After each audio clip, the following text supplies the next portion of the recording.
Hello friends, welcome to Sasi Samayal. Manaka சமைக்கலாம் சுவைக்க ருசிக்கலாம். டக்குன்னு 10 நிமிஷத்துல ஒரு 10 பீஸ் பிரெட் வச்சு ஒரு அல்வாங்க. ரொம்ப சுவையா சுலபமா வீட்ல இருக்கிறவங்க எல்லாருக்கும் பிடிச்ச மாதிரி ஒரு முறை சாப்பிட்டாங்கன்னா திரும்ப கேட்பாங்க. அந்த மாதிரி ஒரு டேஸ்ட்ல ரொம்ப ஃபாஸ்டா எப்படி செய்ய போறோம் அப்படின்னு இந்த வீடியோல தெளிவா பார்க்கலாம். வாங்க வீடியோக்குள்ள போலாம். அதுக்கு முன்னாடி இந்த சேனல் இது வரைக்கும் சப்ஸ்கிரைப் பண்ணாதவங்க உடனே சப்ஸ்கிரைப் பண்ணிடுங்க. மறக்காம பெல் பட்டன் அழுத்தி ஆல் ஓகே கொடுங்க. அப்பதான் நான் போடுற வீடியோ உடனுக்குடன் உங்ககிட்ட வந்து சேரும். இந்த வீடியோ பிடிச்சிருந்தா லைக் பண்ணுங்க, உங்க ஃப்ரெண்ட்ஸ்க்கும் ஷேர் பண்ணுங்க.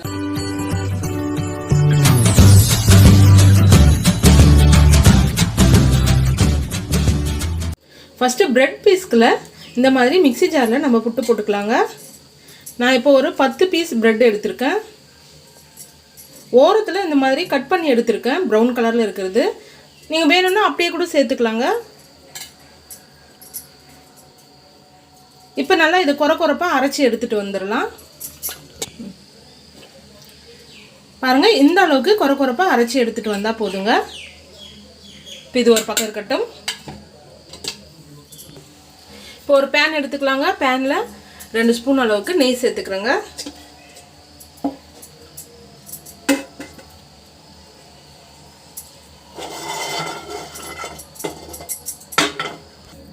நெய் கொஞ்சம் நல்லா சூடு ஏறினதும் முந்திரி சேர்த்துக்கிறேங்க. ட்ரை நட்ஸ் உங்களுக்கு எது பிடிக்குமோ எல்லாமே சேர்க்கலாம். முந்திரி, பாதாம், பிஸ்தான்னு உங்களுக்கு எது பிடிக்குமோ எல்லாமே சேர்த்துக்கோங்க. எந்த அளவுக்கு உங்களுக்கு பிடிக்குன்றதை பொறுத்து நீங்கள் அதிகமாக குறைவாக சேர்த்துக்கலாங்க.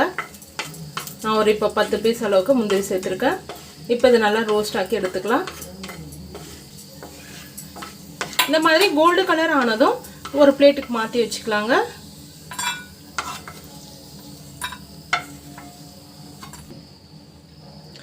இப்போ திராட்சை சேர்த்துக்கிறேங்க. உலர் திராட்சை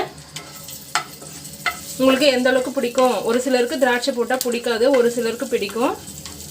நான் இப்போ கொஞ்சமாக சேர்த்துருக்கேன். இப்போ திராட்சையும் நல்லா ரோஸ்ட் ஆக்கிட்டு நல்லா பலூன் மாதிரி உப்பி வருங்க. அந்த ஸ்டேஜ் வந்தோடனே நம்ம எண்ணெயிலேருந்து எடுத்துடலாம். பாருங்கள், அப்படியே உப்பிட்டு வருது. நல்லா பலூன் மாதிரி உப்பி வந்துருச்சு பாருங்கள். இந்த சமயத்தில் நம்ம மாற்றிக்கலாங்க.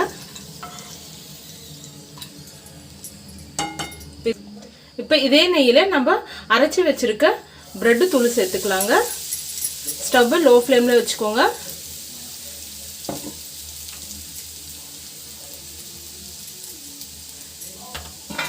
லோ ஃப்ளேமில் வச்சுட்டு நல்லா வறுத்து கொடுங்க. நல்லா இது கோல்டு கலராக நல்லா கிறிஸ்பியாக மாறி வரும். அது வரைக்கும் நம்ம கொஞ்சம் வறுத்து எடுத்துக்கலாம். ஸ்டவ் இந்த மாதிரி மீடியம் ஃப்ளேம், லோ ஃப்ளேம்னு மாற்றி வச்சு இந்த மாதிரி பொறுமையாக வறுத்துக்கோங்க, கருத்து போகாமல். இன்னும் ஈஸியாக உங்களுக்கு இருக்கணும் அப்படின்னு பார்த்தீங்கன்னா நீங்கள் எண்ணெய், நெய் இந்த மாதிரி கொஞ்சம் அதிகமாக வச்சு ப்ரெட்டு முழுசாகவே நீங்கள் அப்படியே எண்ணெயில் ரோஸ்ட் பண்ணி கூட எடுத்து செய்யலாம்.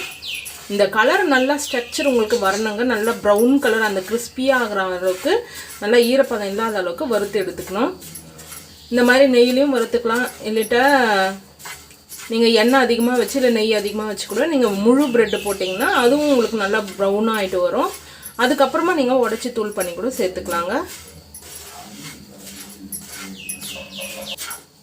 பாருங்கள், இந்த அளவுக்கு நல்லா நிறம் மாறி வந்ததுக்கப்புறம் இப்போ ஒரு பிளேட்டுக்கு மாற்றிக்கலாங்க.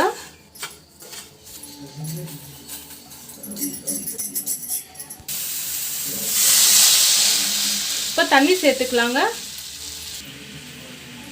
இப்போ நம்ம பிரெட் வறுத்த அதே பேனில் 2 கப் அளவுக்கு தண்ணி சேர்த்தாச்சுங்க. இப்போ தோராயமாக இது ஒரு 300 ml தண்ணிங்க. இப்போ தண்ணி நல்லா கொதிச்சு வரட்டும். இப்போ 1 கப் அளவுக்கு சர்க்கரை சேர்த்துக்கிறேங்க. இது 100 கிராம் சர்க்கரை. இப்போ இந்த தண்ணியிலே சேர்த்து நல்லா கரைஞ்சி வரட்டும். இப்போ தண்ணி நல்லா கொதிக்க ஆரம்பிச்சிருச்சுங்க. இந்த சமயத்தில் நம்ம வறுத்து வச்சுருக்க பிரெட்டு தூளுங்களை சேர்த்துக்கலாம். நல்லா இந்த மாதிரி கலந்து விட்டுக்கோங்க. ஸ்டவ் லோ ஃப்ளேமில் வச்சுக்கோங்க.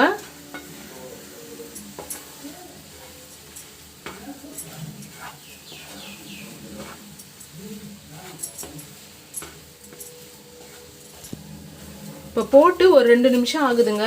தண்ணிலாம் நல்லா ட்ரை ஆகிட்டு வருது கரெக்டாக. உங்களுக்கு ஒருவேளை தண்ணி கம்மியாக இருக்கிற மாதிரி தெரிஞ்சதுன்னா நீங்கள் பால் கூட சேர்த்துக்கலாங்க. நம்மளுக்கு தண்ணி கரெக்டாக இருந்துச்சு, அதனால நான் பால் பவுடர் சேர்த்துக்கிறேன். ஒரு 1/2 கப் அளவுக்கு பால் பவுடர் சேர்த்துக்கிறேங்க. இது டேஸ்ட்டுக்காக தான் சேர்க்குறது. உங்களுக்கு விருப்பம் இல்லைனா நீங்கள் பால் சேர்த்துக்கலாங்க. பால் 1 டம்ளர் அளவுக்கு சேர்த்துக்கலாம். இப்போ மில்க் பவுடர் சேர்த்து நல்லா கலந்து விடுங்க. ஏலக்காய் ஒரு 3 ஏலக்காய் இந்த மாதிரி நல்லா பொடிச்சு வச்சுருக்கோங்க. இதையும் சேர்த்துக்கலாம். கடைசியாக நம்ம முந்திரி திராட்சை வறுத்து வச்சுருக்கோம் இல்லையா, அதையும் சேர்த்துக்கலாங்க. எல்லாம் சேர்த்து இப்போ ஒரு முறை கலந்து விடுங்க. பால் பவுடர் நல்லா மிக்ஸ் ஆகிட்டு வரணுங்க. பால் பவுடர் சேர்த்ததுக்கப்புறம் ஒரு 2-3 நிமிஷம் இருந்தால் போதும். ஸ்டவ்வில் லோ ஃப்ளேமில் வச்சுக்கோங்க ஸ்டவ்வு. இப்போ நல்லா கலந்து விட்டுக்கோங்க. எல்லா இடத்துலையும் அந்த ஏலக்காய் பவுடர் பால் பவுடர் நல்லா மிக்ஸ் ஆகிட்டு இருக்கணும். எல்லாம் ரெடியாக இருந்தால் போதுங்க. ஒரு 10 நிமிஷத்தில் நம்மளுக்கு அல்வா ரெடி ஆகிட்டு வந்துடும். ரொம்ப டேஸ்டான அல்வா. ஒரு முறை செஞ்சு கொடுத்தீங்கன்னா பசங்க திரும்ப திரும்ப கேட்பாங்கங்க. அவ்வளோ டேஸ்ட்டாக இருக்கும். ட்ரை பண்ணி பாருங்கள்.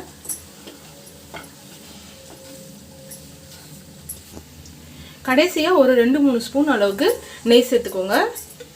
நெய் சேர்க்கும் போது நல்ல ஒரு மணமாகவும் ஒரு டேஸ்ட்டும் உங்களுக்கு கிடைக்கும். நெய் ஊற்றுனதுக்கு அப்புறமா 1 நிமிஷம் நல்லா கலந்து கொடுத்துக்கோங்க. நல்லா செட் ஆகிட்டு வரட்டும். அதுக்கப்புறமா ஸ்டவ் ஆஃப் பண்ணிடலாங்க. இப்போ 1 நிமிஷம் நல்லா கலந்து விட்டாச்சுங்க. நல்லா செட் ஆகிடுச்சு. இப்போ ஸ்டவ்வை ஆஃப் பண்ணிடலாங்க. பிளேட்டுக்கு மாற்றிக்கலாம். ரொம்ப சூப்பராக சுவையாக அருமையாக ரெடியாகி வந்திருக்குங்க நம்மளுடைய பிரெட் அல்வா. ரொம்ப டேஸ்ட்டாக இருக்குது. ட்ரை பண்ணி பாருங்கள், மிஸ் பண்ணிடாதீங்க. இதே போல் பம்ப்கினை வச்சு ஒரு அல்வா எப்படி செய்கிறது அப்படின்றத ரைட் சைடில் இருக்கிற வீடியோ பார்த்து தெரிஞ்சுக்கோங்க. இது வரைக்கும் நம்ம சேனலை சப்ஸ்கிரைப் பண்ணாதவங்க உடனே சப்ஸ்கிரைப் பண்ணிவிடுங்க. லைக் பண்ணுங்கள், ஷேர் பண்ணுங்கள், கமெண்ட் பண்ணுங்கள். ஓகே, பாய்.